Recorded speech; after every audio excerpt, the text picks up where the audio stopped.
morning, everybody. Thank you for dialing in to listen to my talk today. Many thanks to the coordinator and the entire executives of NAPE UK Europe chapter for inviting me to make this presentation today. This is my MSc thesis titled Machine Learning Approach to Log-Based Lithology Interpretation of North Sea Wells, completed at Imperial College, London. So before I go into what we'll be talking about today, let me give a brief overview of my background. I have my bachelor's degree in geology from FUPI, the Federal University of Petroleum Resources, in 2016.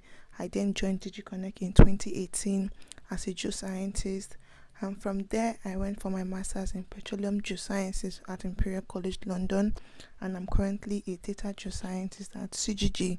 I recently started out a YouTube channel where I'm building a community of geoscientists and engineers interested in data sciences and artificial intelligence. If you are interested, you can subscribe to my channel. For this presentation, I'll be going through this outline. I will introduce you to what lithology means and its importance in the industry. I will also give an introduction to data sciences and artificial intelligence. I will talk about the available data, the workflow I adopted, my results, and give my final conclusion. As geoscientists, I am quite certain that we all know about lithology and its importance in the energy industry, but for completeness, I will talk briefly about lithology. Lithology is the description of the physical characteristics, the composition, or the type of rocks. It gives information of the rock's depositional, diagenetic history, and the processes the rock has gone through. Examples of rocks include sandstone, limestone, shale, siltstone, and etc. Interpreting lithology is very important across the different phases of exploration through to development and production. It is useful in reservoir characterization to ascertain the different flow units within a reservoir.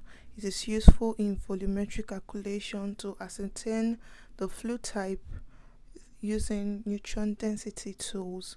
Also, it is also useful to calculate porosity, water saturation, and permeability in our reservoir. What is artificial intelligence? What is data sciences? What is machine learning? Artificial intelligence is just trying to make your machines or computer intelligent like humans. As humans, we are intelligent beings. We're trying to then artificial intelligence aims to help teach your machines to act like human. A subset of artificial intelligence is machine learning, is where you train your machines to do things without telling them how to do so, like a normal programming language would do. Programmer would, I like giving this analogy of I want to maybe calculate for y. So normal programming would be, I'll tell my machine, this is my x, my function would be, for example, x power 2. So whenever I give my program a value of x, it automatically converts that to y, but we have given the function. But for machine learning, this is different. We have three main types of machine learning. We have supervised, unsupervised, and reinforcement learning. Deep learning is also like a subset of machine learning. It's more advanced, so it's still training your machines to do things following a set of neural networks, because as human brain, we work with different neurons. So deep learning mimics that part of our human brain. On the other hand, we have data sciences. Data science is analyzing your data, the science of data, studying your data, anything you do in order to gain insights from data. So data science is not in itself new. It's just maybe the more new, with technological advancement, we're having more tools. As oil and gas practitioners, I always say we are already into data science. You're interpreting your seismic, you're interpreting your well logs. Those are data sciences, just that we're using different tools. We also have data analytics, still trying to examine the data to identify trends and draw meaningful conclusions from your data. Then we have big data. Generally, just say big data as any data that is too large to fit into your computer or your phone. So they are within the range of petabytes or terabytes, as the case may be. So like I said, machine learning is a branch of artificial intelligence which your computer learns patterns from your data without being programmed to do so. I give this analogy: you give your computer a problem and a solution in form of data. The computer looks at the relationship between the problem and the solution and comes up with an algorithm in form of model, like functions. While programming, you give it function to give you a solution. Yeah, you give it both the problem and the solution. It comes up with functions and outputs it as models, so that subsequently, when you have similar problems, you could just feed it into the model and you get your desired result. There are two main types of machine learning. We have supervised and unsupervised. So everything I've talked about initially, it's called supervised because you already know what the solution is. So you just give your model, your computer, the problem and the solutions. There are two types of supervised learning. We have classification, like the name implies, you are classifying, trying to predict different classes.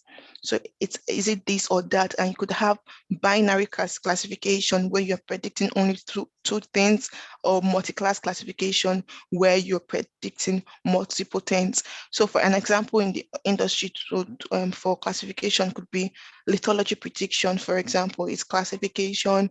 If you are predicting facies, those are classification problems. On the other hand, regression is you are predicting a continuous variable, like in form of numbers. So if I'm predicting porosity, for example, or the production per field, those I will classify that as a regression problem.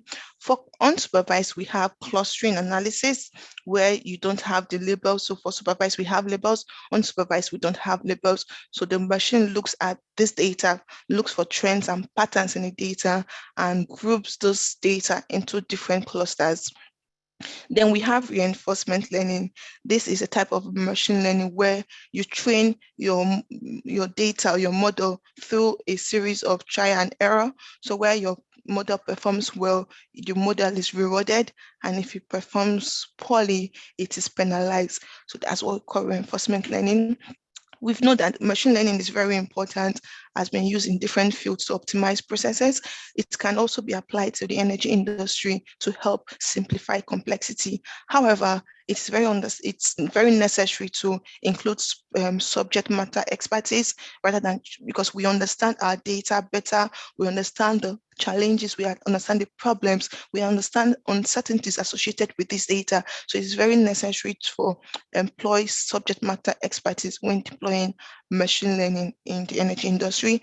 That's why I've recommended a hybrid approach, which is a combination of knowledge and data. So you need your knowledge, domain knowledge, and also data driven. I like to put this clause: machine learning or artificial intelligence is not here to replace human, because I know that's the fear of some people. It's just here to help humans. Rather than doing some repetitive tasks, why not give that to machine and focus on other parts of the workflow that the machines can handle, thereby encouraging productivity and efficiency in our processes. So let me just talk about the aim of the project. This was my research project I carried out during my master's program at Imperial College. The aim for this is to automate lithology interpretation for well log that will be used. Those output model will then be used to predict facies from multivariate seismic analysis within the North Sea. And some objective of this was to carry out comprehensive pre-processing of the data, apply different classifiers to obtain the most accurate model, and train the data using the common log suite that is normally acquired when drilling wells. The data for this study is located in the North Sea, the Northern North Sea, in offshore Norway. And the data set was gotten from the 2020 FOSS database, and it included about 118 wells with 20 well logs. As you can see on your screen, it contained 69 formations and 14 groups, and we had labeled lithologies, about 12 labeled lithologies, as you can see.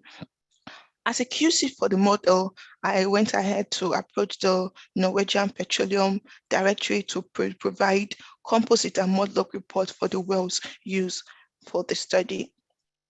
So the workflow for this study, I'll just go through them. So I did exploratory data analysis. pre-processing of the data, carried out feature engineering, model training, model optimization, and evaluation.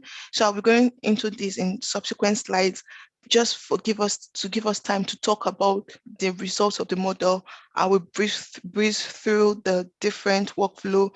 In case you have any particular question, you could ask, then I can come back to this.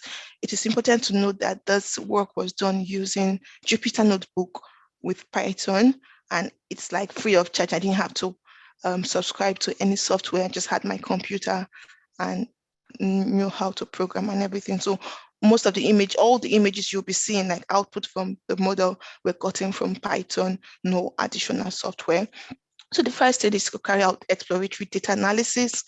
And this involves looking at your data to just understand what you have in the data, and it involved carrying out some scatter plots to just see these different log suits I have, how do they plot, how do they relate to the lithologies I have. I also did some 3D plot to see the distribution, and from here you could see some quite defined clusters based on lithology. I also carried out correlation metrics. So this just gives you an idea of the correlation of these features to the difference. So in machine learning, we call whatever we are working with, like in this case, our logs, I call them features, to see how they are correlatable. This is very important because it depends on the algorithm I'm using. This could cause a problem. So if I'm using a regression algorithm, for example, I want to drop features that are highly correlatable in order to reduce the uncertainty in the model.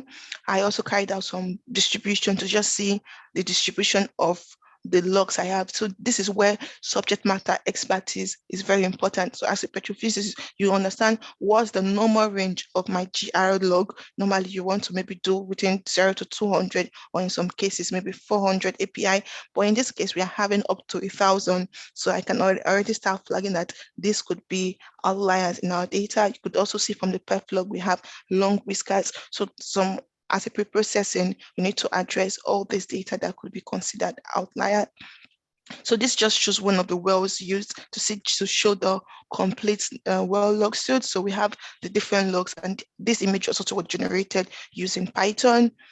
Then we'll go over to pre-processing, try to understand, okay, I flagged that, okay, during my exploratory data analysis, I observed some outliers. So we need to see how do we undo these outliers. So I just use some resampling technique to address that. Also removed bad holes as pre-processing. So since I had my bit size and my caliper log, areas where your caliper log is more than about 10% of your bit size, I consider that as an outlier, as bad holes, and also try to remove them. We had the density correction log, the row call, to also correct for this. Another thing we did was to carry out feature selection. That means you're selecting the logs or the feature, like the logs you want to use to train your model. This is also where your subject matter expertise is very important. You already know the logs that contribute that you use for lithology interpretation. So you may want to focus your features on those set of logs. So this is what we call feature importance or mutual importance. You see that we have our GR log, as the highest contributor to our label, and we have others. Also, I used a percentage of missing values to also streamline the features I'm using for training the model, because you don't want to include lots of missing values that could cause error in your model. So I set a threshold at 35%, and I was able to screen out certain logs. This is was very interesting, because I know that perf log is very important in understanding lithologies, but in this case, perf log had over 35% missing value, so it didn't cross the threshold. So I ran over 50 iterations for this model. Some I included perf log to see if it will improve the model or not. Also, I did what we call label encoding for machine learning. Machine learning understands only numbers. So anything words, we call them categorical values. So you need to encode these labels so that they can be run using our machine learning. So this are some of the label encoding I did. So would also have feature encoding, but in this case, though I didn't have any feature that I needed to encode. The next was to split our data. So in machine learning, you have your data set. You want to split your data set into training set and your test set. So you train your model using the training set and you evaluate your model using the test set. So the test set is being reserved from the model so that the model does not see your test data. So it's what you use to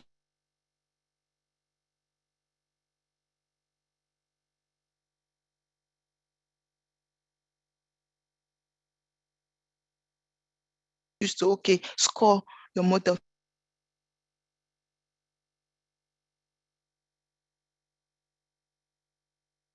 to know how well you're creating additional feature, volume of show, and oratory data analysis. We discovered sets over 60%, while other lithologies were really, really small. So this could also cause bias in our model. So in order to address this, we did what we call random resampling. So we have oversampling and undersampling just to reduce show and increase other lithologies. For feature engineering, I also attempted to compute for porosity using density logs, neutron logs, and sonic, but that wasn't possible because to calculate for that, you need the density of the matrix. And in this case, we are trying to predict the metric. So that wasn't useful for this. Then the next thing was training the model, and all the models I used, the three models were based on ensemble of decision trees. First of all, what are decision trees? These are like the name implied, are tree-like structures where you take certain conditions to get certain output. In this case, we have what we call the root node. Root node is the initial feature you're starting with, and you give it certain condition. We have branch node. So when it takes certain condition until where you have a pure node, your decision is not reached. It's only when you get your nodes are very pure, when you know that this is the only thing that can come out from this, that's when you get your leaf node, which is called pure nodes. If not, you still continue taking different decisions to meet your, before you get your final prediction. So what do we mean by ensemble? Ensemble means combining multiple trees. So rather than just training one tree, combine different trees to make better prediction. And there are two types of ensembling method. We have what we call bagging and boosting. For bagging, it's training your tree parallel. So you are training multiple trees, and these trees are not kind of related to themselves. So just that the end product is just more like a combination of the product of the different trees. But for boosting, it's more like in a serial order. So the next tree is trained to make corrections for the previous tree. Where you have mispredictions in the first tree, the second tree corrects for the mispredictions or errors in the previous tree in such a way that as you go down the tree, the error margin reduces till you get to your final prediction. And of the three models I used, one of them was bagging and two was based on boosting. So this just shows like the general advantages of the different model. The XGBoost model is very fast and can handle missing values.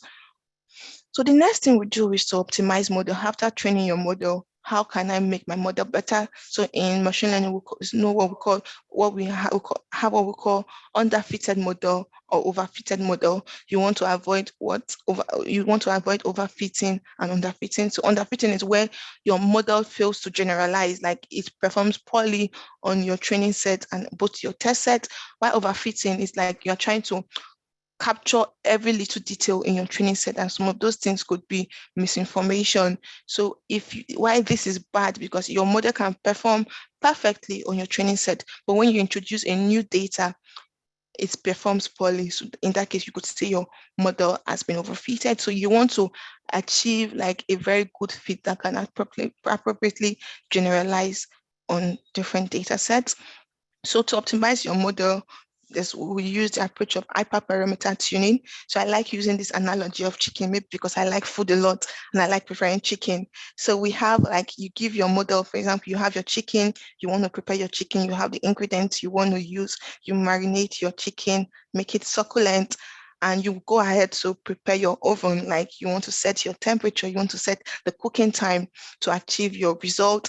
So if your cooking temperature and time is very low, your chicken won't be properly cooked. So you have an undercooked chicken.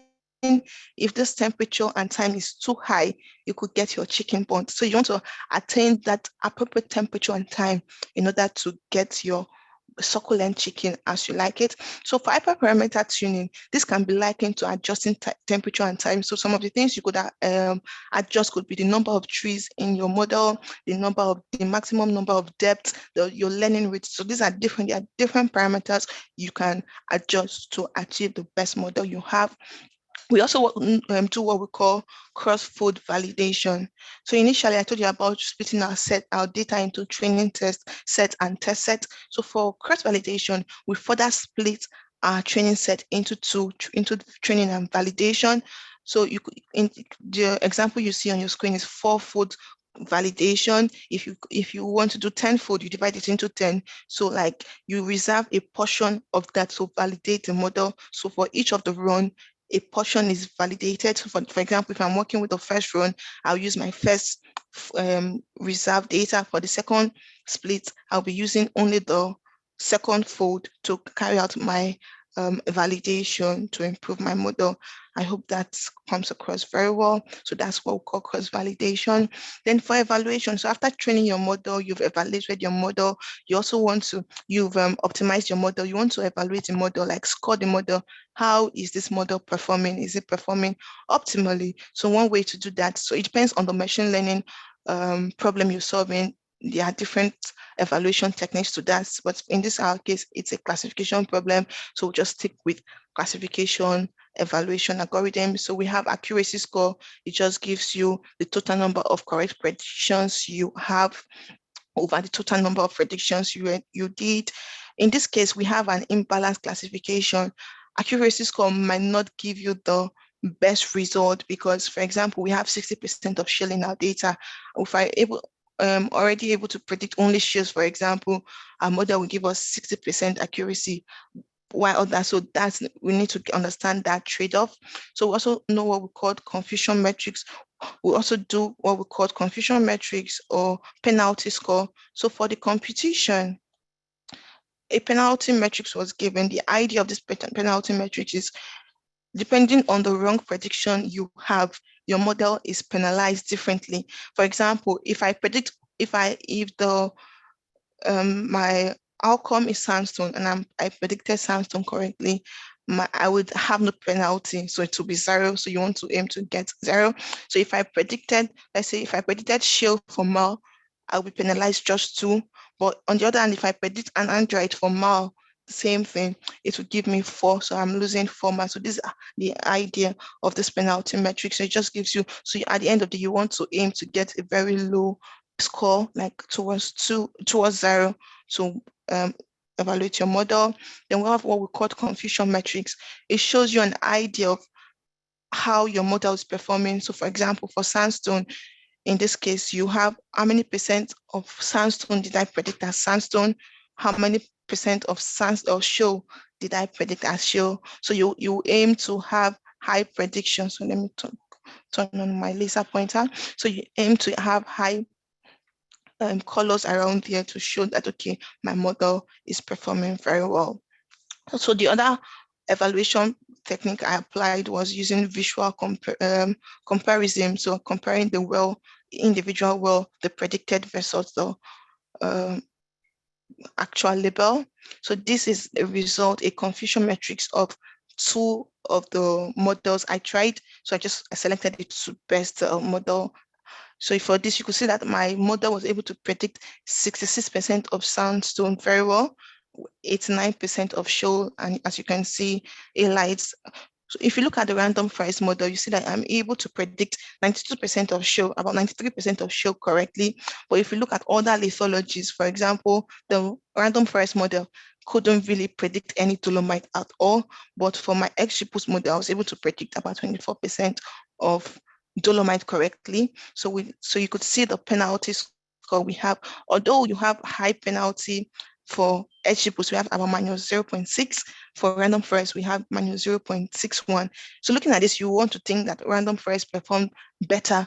But looking at the confusion metrics, you could see that even though my penalty matrix is giving me better value for random forest. That's because of the shale percentage it gets correctly. Other lithologies are not really appropriately represented in the model. So the next was to kind of carry out visual comparison of the model. So this is our best performing well. So one of the reasons I also looked at why this could be the best performing well, we have complete log run from top to bottom. So you see that the model is able to predict. So this first one here is the actual labeled human lithology that was done by a human. So this is the Xgboost model. This is the random forest, and this is the Catboost. So I'll just be focusing on the Xgboost model for this presentation. So you could see that our Xgboost model was able to predict a lot of the lithologies correctly, just kind of mispredicting some minor lithologies, like predicting limestone for dolomite. This is very acceptable because in reality, differentiating between carbonate and dolomite could be somewhat confusing. So we could pass our model for that, and we're able to get about 90% accuracy for this. The next well is this well, it's averagely performing in period, and like we have about 70% accuracy for just this well. You could see that, already see that some of the logs are not complete. So this could be a reason why we have this low prediction. Again, even looking at what the model predicted. So if you look at actual labeled lithology, you see green represents sandstone and shale. In reality, there's nothing like sandstone, shale lithology, it's either sandstone or shale. So since a human interpreted it, maybe just kind of say, I have lots of sandstone and shale, I could just call this sandstone shale. But the model is kind of picking out the tiny shales within this interval. So if you look at our gamma ray log, for example, if you look at our gamma ray log, for example, you see that putting a shale baseline at 50, for example, you could see that most of these points fall to the left and they like have very low gamma ray reading and little intercalations of high gamma ray reading. So if you look at our model, it's consistent with what the model is predicting. Thick sandstone package with tiny packages of shales in between. Also, if you look at the bottom part of it, the Bat and Darling group, you could see that here we have higher gamma ray reading. So as a petrophysicist, you want to expect a shalier or more shaly sand or shaly sequence. Also looking at the gamma ray, if you still set your shale baseline at, let's say, at 50 also, you see that we have more of our gamma ray reading falling to the right side. If you look at the model, so you expect this interval to contain more shale than the previous interval. But if you look at the human labeled lithology, the reverse is the case. But also if you look at our prediction, you could see that this is even consistent. So it's showing that we have more shale in this region as compared to the previous. So these are some of the reasons where areas where you could see that, okay, our human labeled lithology, you could introduce some inconsistencies in data or in the interpretation. Finally, this well is seemingly the least performing well. So if I take this out, it's seemingly the least performing well. We're having about only 53% correctly. So but if you look at the Shetland group, for example, the actual lithology was labeled as chalk, but the machine learning predicted sandstone and carbonates, that sandstone and limestone. So I also, since I had access to the mod log report, I went to the mod log report for this well to just even look at this interval to see what this actually was. So if you see this interval, for example, you see that it's a combination of both clastics and carbonate materials. With the upper part, you have more clastics, and the lower part, you have more carbonates. So if you look at what the model is predicting, that's what you have. You have more clastics, so you have more sandstone at the top, and as you go down, you have more carbonate materials. So this could also show that our machine model is even performing better, even though we have low accuracy. For example, what the model output, this is because the actual level of lithology was actually not correct, was not totally correct. And the machine learning model is able to even perform more than human lithologies. So something you could also look at, you see that with this area, we also have lots of missing logs. So that could also be a reason why the maybe human lithology wasn't so consistent.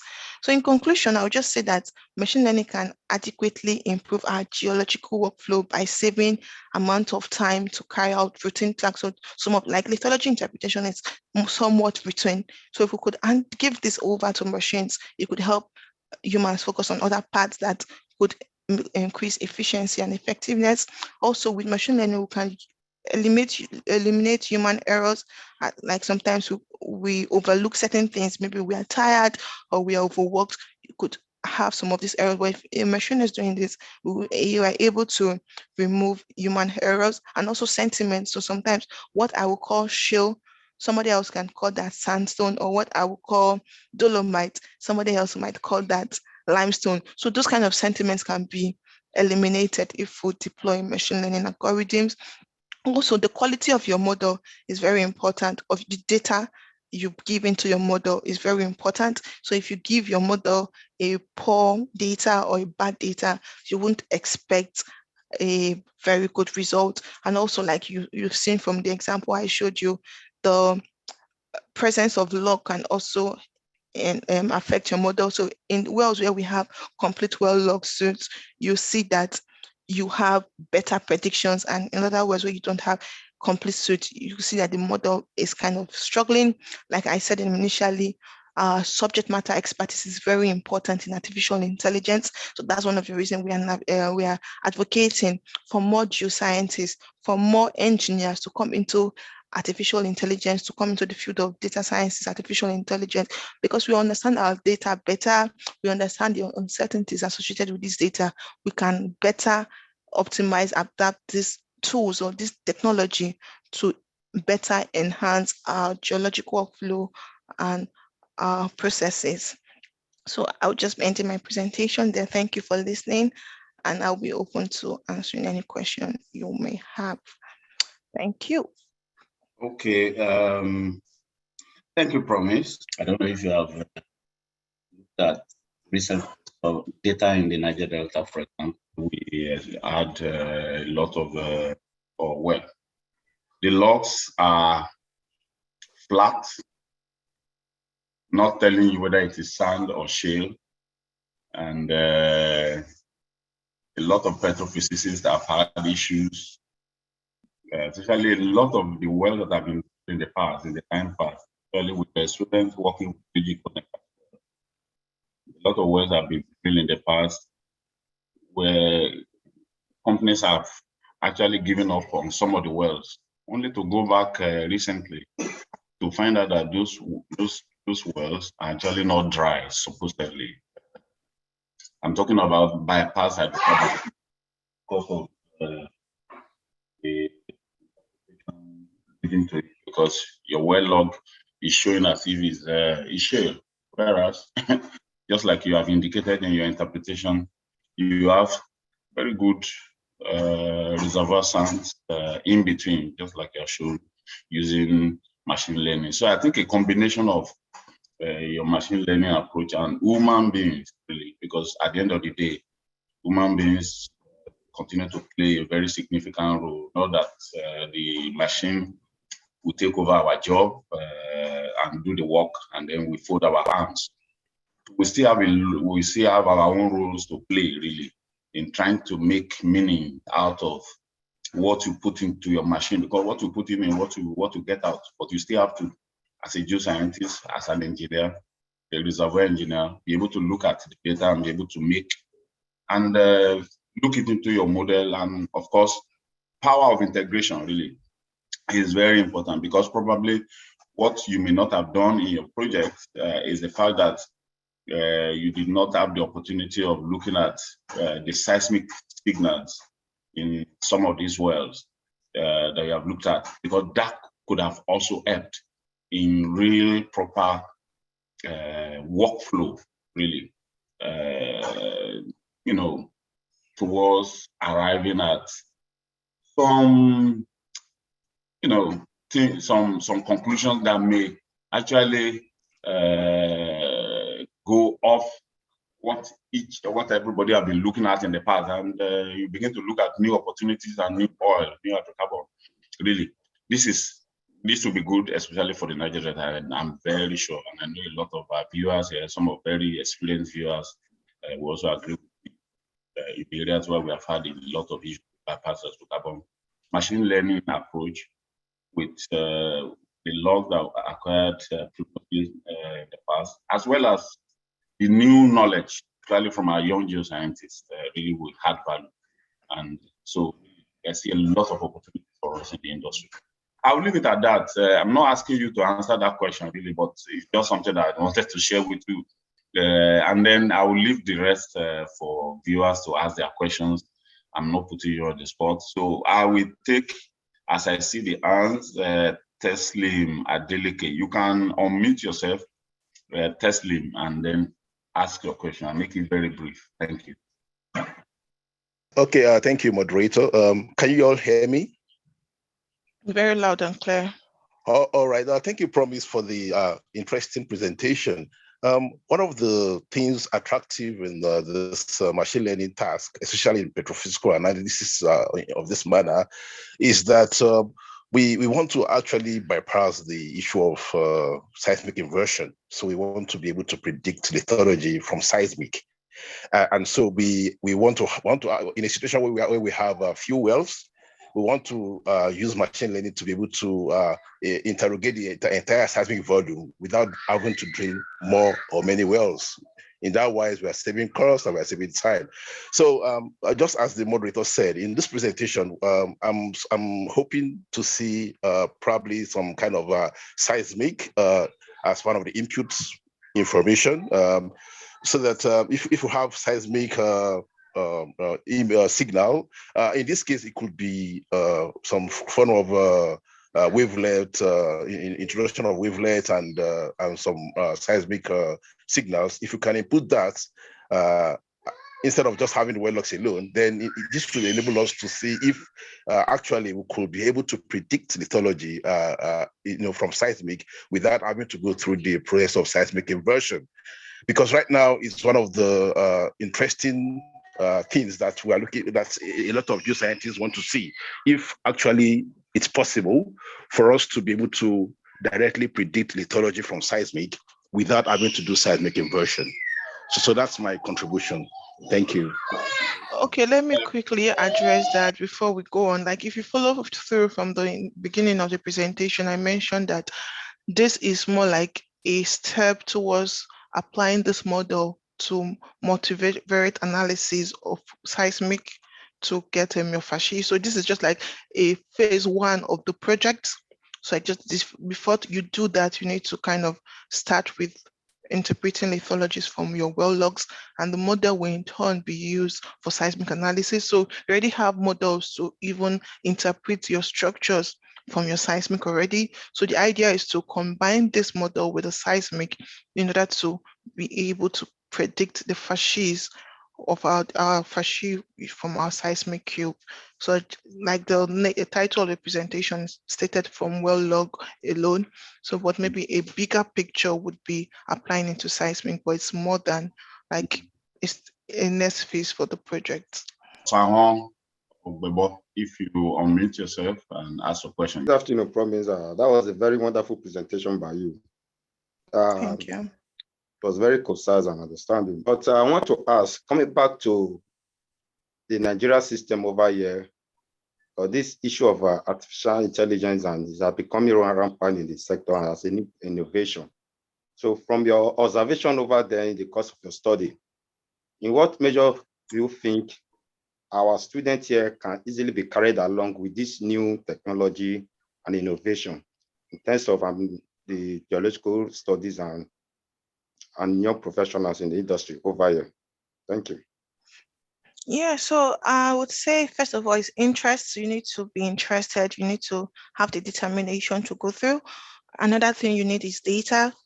So you could, I think in Nigeria, if you want to access data, you could write to DPR. I'm not sure of those, but if you can access your data, and there are a lot of online resources where you could start up. Like, I have my community where I'm building people, like we're learning from ourselves. How can we better, because we don't really have application of these in the industry. And I'm particular about Nigeria, and I'm in Nigeria. So I'm just learning this. How can we bring this back home? So we already have this kind of communities. We have resources that we could leverage on. We could access data maybe from the Department of Petroleum Resources, and so that's the advice I would give, or that's the suggestion I would give. At least develop interest, learn the necessary skills, your programming skills, how to use Python and all those things. Then we could just maybe build, because the truth is that we can't do this alone. We need collaboration. We need company collaboration. We need company education as institution collaboration. And let's see how we can make something out of technology and improve what we have currently, improve our current processes and technology. Yeah. Promise. Let me take that away from you. For Osahan, Promise already mentioned a little bit of it. Yeah, Promise is also on YouTube.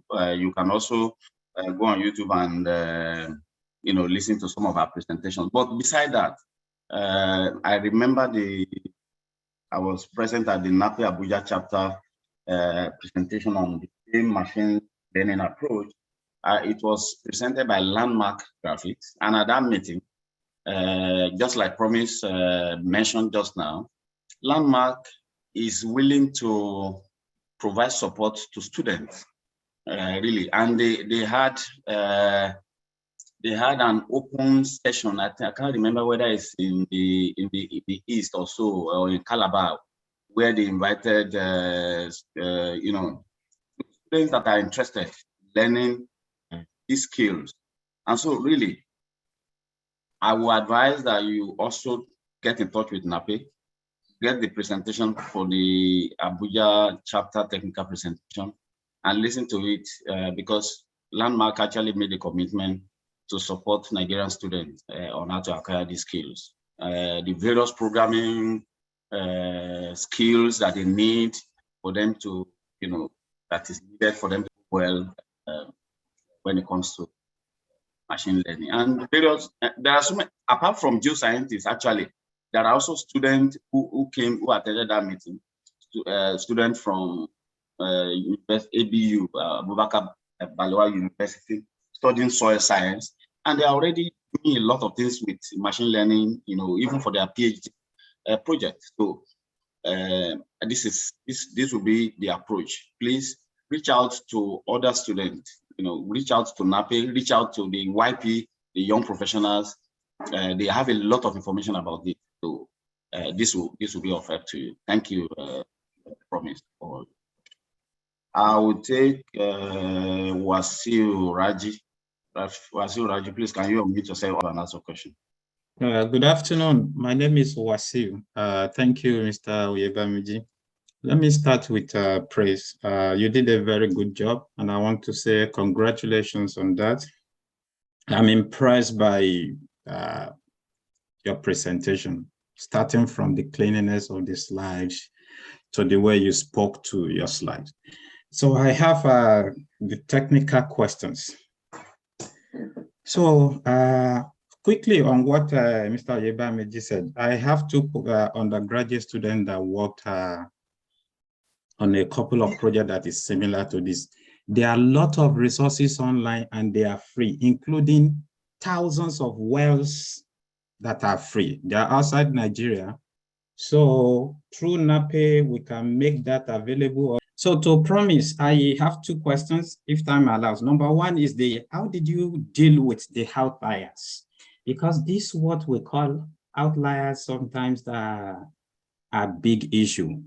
We want our model to predict very well. We want close to 100% accuracy, and we call some outliers and we draw a line on the left and the right side in order to cut off some parts of the data. But sometimes, for an example now, we talked about intercalations.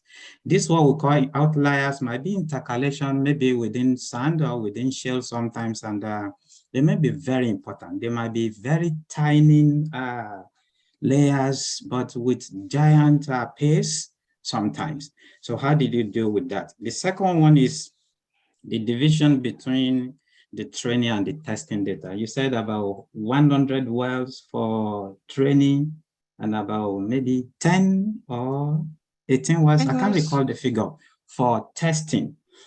did you consider scenario where you vary the percentage of training and testing, and how did they perform?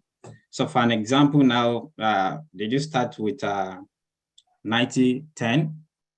Did you attempt something like 75-25 and see how the performance changes as you increase the training data and decrease the testing data, or the other way? So your comment, please, on the two outliers and training data variation. Okay, so I will just start with the last question. Like, the machine is like human, like they'll tell you as geologists, the more rock you've seen, the better geologist you are. So with the training data, the more training data your model has seen, the better your model will perform. So in this case, I use out of the 110, 118 wells, I initially started with 98 wells to see how the model would perform. So train with 98 wells, but reserved 10 to 20 for tests. Then I kind of shuffled that. And also why separate that? I saw a question in the comment section. I also use it to answer this, like, to select the wells I use for testing. I didn't show it the distribution, the geographic distribution. I attempted two main things. So reserve a test set for a particular location while training with different location, and also kind of distributed my test set in around the wells to not receive. So I discovered that distributing the wells, the test wells around the different location performed better. Also, like having more training data improve the performance of the model. So the more data your model sees, the better your model.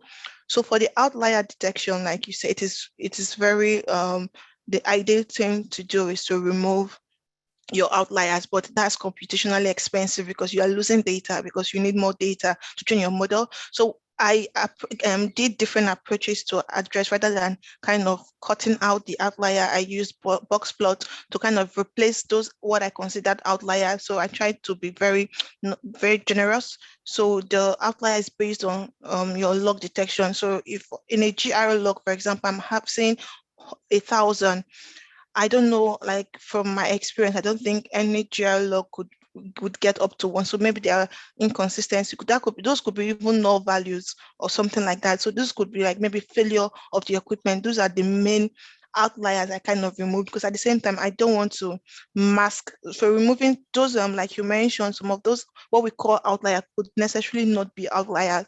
They could just be something that the data is telling us that we are not seeing. So but with machine learning, combining these different data, so you know that we're not working with just one log, we're using different logs. So for example, if your GRL log misses something, your density or your resistivity, because I even use resistivity log to train this, your resistivity log should be able to pick out these things. So rather than outrightly removing those outliers, I try to even predict based on the combination of other logs to see if we could even predict these outliers to see. So that's some of the kind of processing I do want to talk about in details. I did to kind of address the model, the data. I don't know. Olayemi Okewole, please go ahead with your question. Unmute yourself and ask your question. Thank you. Yeah, thank you very much, sir. And to the presenter, wonderful job.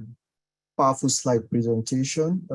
My name is Olayemi. I'm a reservoir geophysicist with Verity Geosolutions, and I'm also a practitioner in the AI space.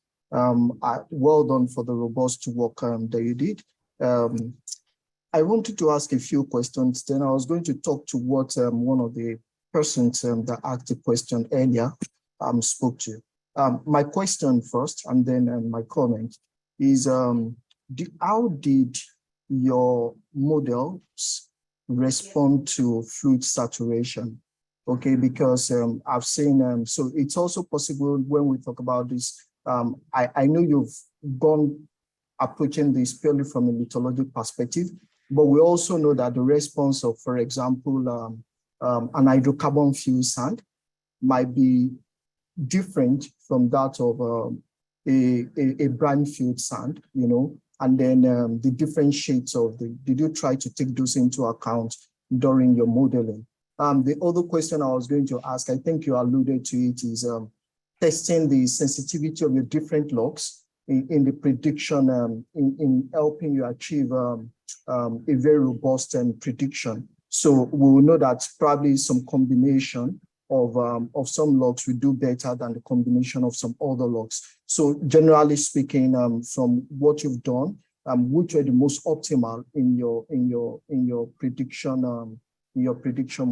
model. Then I wanted to talk to you the issue around seismic predictability. I mean, incorporation of seismic information, okay, in this whole process, because we want to. We know that the inversion problem is a very, very complex problem. But one thing we have to, because I've tried doing some experiment on that myself from here. One thing you'll quickly realize is that because we are dealing with different scales, when you talk about the well data set and the seismic data set, for example, our sampling, okay, or the resolution of the data you're dealing with. So you're dealing with sampling of about 0.15 feet in the well, and then in the seismic, probably the most resolved interval for a very, very good seismic, you're talking about 8 meters or 6 meters in some other situation. So the sampling difference between the scale of sampling in the well and the seismic, there are two different scales. That is a very big order we need to surmount. And so incorporating a direct model from the well with the seismic leads a little bit more tweaking and trying to do a multivariate extraction from the seismic and then using it for prediction of the final details in the log is something we need to think properly about how to get around doing. I guess that would be my own comment with respect to that, but a very good work. Thank you. Okay, thank you very much. To talk to you talked about fluid effect in the reservoir. So I used resistivity log to train a model. So that could also give like where you have maybe hydrocarbon versus non-hydrocarbon. Also, you may want to differentiate between what's gas, what's oil. I just wanted to also talk about the fact that the identifying what's gas and what's oil is still from your well logs, from your density, your neutron, to that combination. So in the background, the machine learning is, if the machine algorithm is doing a lot, because those are things that our human eyes can see to be able to separate what's gas from oil. But the machine is able to even identify more trends than we can even identify as human. So combining the neutron log, the density log, the resistivity log, and even density correction to the log, I believe, because I didn't really go down that route of trying to confirm from lithologies, I believe that the algorithm can account for those differences, but I think it also would help the machine if we're able to tag, for example, if you're already tagged, this is what we call water, this is what we call hydrocarbon. So if you can add an extra feature so you're training the model, that might help. But what I'm saying is the model, the algorithm, I think should be able to identify those, because you didn't go to space to identify that this is gas or oil. It's still from the combination of well logs, right? So the model or the algorithm can actually come up with those different what are they calling now, the different fluid type in account for those, so that I believe that would work. Then also talking about the importance of the different logs which contributed more. So there's something I didn't show, what we call feature importance. So after training your model using different algorithms, you could bring up what you call feature importance. So it just gives you an idea of which feature was most important in training the model. So as we would expect, we have gamma ray being the major tool. In cases where I included PEF, because I told that I ran different iterations with PEF and no PEF because it didn't meet the criteria I was using. PEF was also ranking high. You had neutron, we had density. So it made sense to me, because as a petrophysicist, the way you would go normally to interpret lithologies from well log, the machine was also looking at that. There's also what was, I didn't really show it, we called an expert except from the tree that the model was using, and kind of generated a tree. So it just gives you like a logic the machine was using to make its prediction.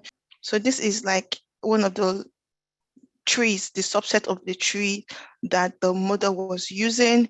So you see that it looks at your density log, for example, is it greater than certain value? Is it less than? If not, it goes to another branch and okay, gets to you. Just trying to achieve a very clear node. So when you look at your density, is it more than 2.67, for example, then it goes to sonic. Is this goes to sonic? So those are kind of the logical approach the model kind of adopted to make its prediction. So it has more, it focuses, emphasizes on some logs more, and that's in line with our machine learning, what our machine learning does. Thank you, Promise. It's getting more and more interesting. I hope, let me see if I have time. Okay, I can take one or two more. Edo Sege or Sagede. Promise, I wanted to commend you on that, your penalty chart. I like penalizing people. I like the way I like that chart that allows you to be penalized if you put in the wrong model. Thank you so much. Yeah. I love that. So go ahead with your question. Just question, please, no comment now for your question, so that, because we don't have time, we still have a lot of people. Please go ahead. Yeah, thanks. Thank you very much. Yeah, my name is Edos, and yeah, brilliant work actually. So, so my question basically was, I mean, you use data from North Sea, and it's a lot of data set from the MPD you can easily get for free. I was wondering, how well did you, for example, use cores? I know some of these intervals are called, right? So that can pretty much help with validating, especially where you had discrepancies between your actual or human labeled models and what was predicted by your different algorithms. So I'm just wondering if you, for those intervals that have cores, like you talked about the Donley group, I know there's a lot of cores of Donley for some of those wells. If you did look at cores to sort of see how well your models also did with that. Yeah. Okay, thank you. Yeah, I didn't have access to core. So like some of it, like a way to even improve this model is to even include core data as part of training the model. But with the time I had, like I didn't even look, I didn't have it. Even if I had it, I wouldn't have been able to include it with the model because it has to go through like 100 and something wells in 3 months. That was it. But I didn't have access to core to even compare. It's just a model log, and that's what I used actually. I know. So maybe when you go for your PhD, you have lots of work to do. You combine seismic and your cores, because I told you that it's getting more and more interesting. I've just pleaded with the UK Europe chapter chairman now to give us some, because it's getting more and more interesting. I actually also wanted to talk on the first question that was asked. I didn't complete my statement. Was asking for data, how to get data by students. I mean, we know that getting data by students from GPR is always an Herculean task. At that meeting, it's also, I don't know whether the president-elect of NAPI and other NAPI officials are here. At that meeting, we also concluded that it is important that NAPI establish a kind of relationship with Nigerian Data Repository, NDR, the National Data Repository, under the NUPRC, for them to make data available to students. Because I mean, in the UK, you agree with me, you getting data is not difficult. You can go to the Natural History Museum and get your data and all of that. So even the course that you're looking for, if you go to the Natural History Museum, you find these courses that have been of well that have been several years ago. And this is one of the things that we said NAPI should try to do. In addition to that, the basin evaluation, the NAPI basin evaluation that is done yearly, which data is collected from the various companies, especially the major IOCs and all of that. We have also requested NAPI to put that data and make it available to them, because the data has been released officially. And so that data can help students, learn and of course, to go ahead with whatever they want to do in terms of acquiring more knowledge. So let me leave it at that and take to Lokwe. Let me take to Lokwe. Go ahead.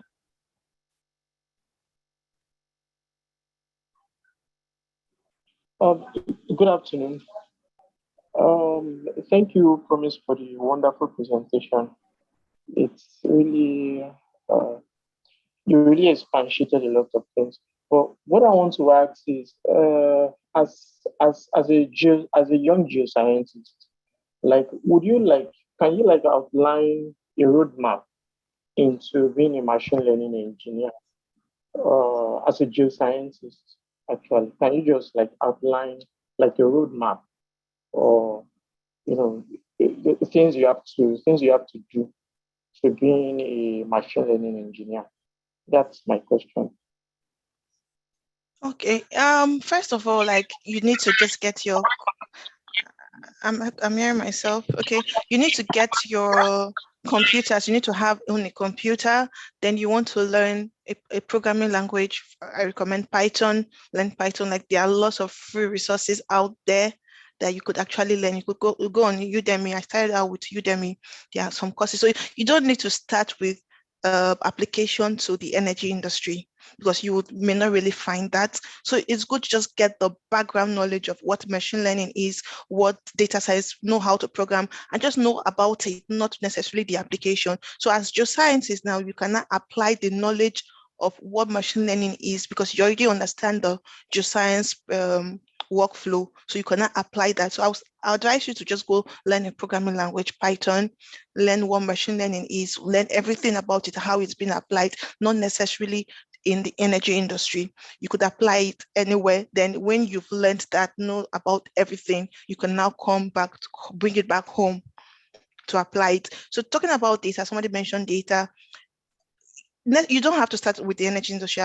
We talked about that. So there are lots of online platforms where you could get just general data. So in applying this, you could just go like there's Cargo, you could go on Stack Overflow, you see data machine learning, you see there's that community where people are constantly talking about the recent updates in data science and artificial intelligence and data. It may not really necessarily be data. Energy industry, you could also, like the data I use was from a competition, a machine learning competition. So if you put your eyes out there, there are some of these data sets you could start using to train already. And for those competitions, I think at the end of the competition, they release codes they use for the competition. You could also go there to go through. So the competition I was talking about, there was a seismic part of the competition, interpreting seismic from using machine learning. So these are some of the things I would just advise: the roadmap, get yourself a computer, get internet access, learn Python, learn data sciences, and apply it on different data. Then you can bring it back home to apply it to geosciences. All right, thank you very much. So I don't know if that answers your questions. Thank you, Promise. Saeed Ajiboye, I think I saw his hand. Oh, is he still there? In the call? If Saeed Ajiboye is in the call. Yes, thank you so much, sir. Go ahead, yeah.